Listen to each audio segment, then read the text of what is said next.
Mirë se vini në kanalin tonë Fuqia e Trurit. Në një botë gjithnjë më të teknologjizuar, pajisjet digjitale janë bërë pjesë e pandashme e jetës sonë të përditshme. Nga telefonat inteligjent, tabletat, kompjuterët, deri te televizorët dhe pajisjet e lojrave, fëmijët ekspozohen ndaj teknologjisë që në moshat më të hershme. Por a jemi mjaftueshëm të vetëdijshëm për ndikimin që ky ekspozim mund të ketë në zhvillimin e trurit të tyre? Para se të vazhdojmë, bëni subscribe që të mos humbisni asnjë video me përmbajtje me vlerë. Zhvillimi i trurit të fëmijëve, veçanërisht gjatë viteve të para të jetës, është një proces tepër i ndjeshëm dhe kompleks. Gjatë kësaj periudhe, truri formon lidhje të reja nervore në një ritëm të jashtëzakonshëm. Pikërisht për këtë arsye, çdo stimul që fëmia përjeton luan një rol të rëndësishëm në formësimin e strukturës dhe funksionit të trurit të tij. Ekspozimi i tepërt ndaj pajisjeve digjitale është lidhur me disa sfida në këtë drejtim. Studime të shumta kanë treguar se koha e gjatë para ekranit mund të ndikojë negativisht në zhvillimin e gjuhës, aftësive sociale, vëmendjen dhe vetkontrollin emocional.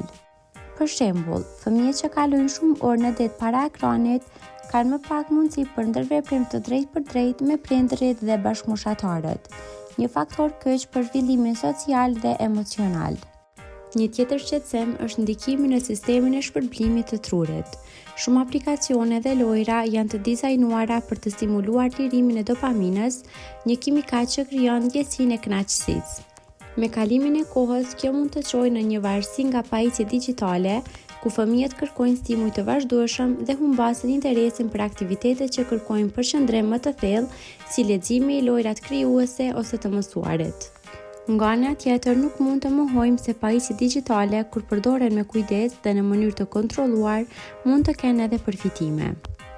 Aplikacionet edukative, platformat ndërvepruese dhe përmbajtje cilësore mund të ndihmojnë në zhvillimin e aftësive kognitive, zgjedhjen e problemeve dhe mendimin kritik. Organizata Botërore e Shëndetësisë rekomandon që fëmijët në moshën 2 vjeç të mos ekspozohen fare ndaj ekranit. Për fëmijët nga 2 deri në 5 vjeç, koha para ekranit duhet të kufizohet në maksimum në 1 orë në ditë dhe të jetë gjithmonë e mbikëqyrur. Prindërit, edukatorët dhe kujdestarët kanë një rol të rëndësishëm në udhëheqjen e fëmijëve drejt përdorimit të shëndetshëm të teknologjisë. Krijimi i orareve të qarta, nxitja e aktiviteteve fizike, leximi së bashku dhe ndërveprimet sociale janë mjete të fuqishme për të siguruar një zhvillim të shëndetshëm të trurit të fëmijës.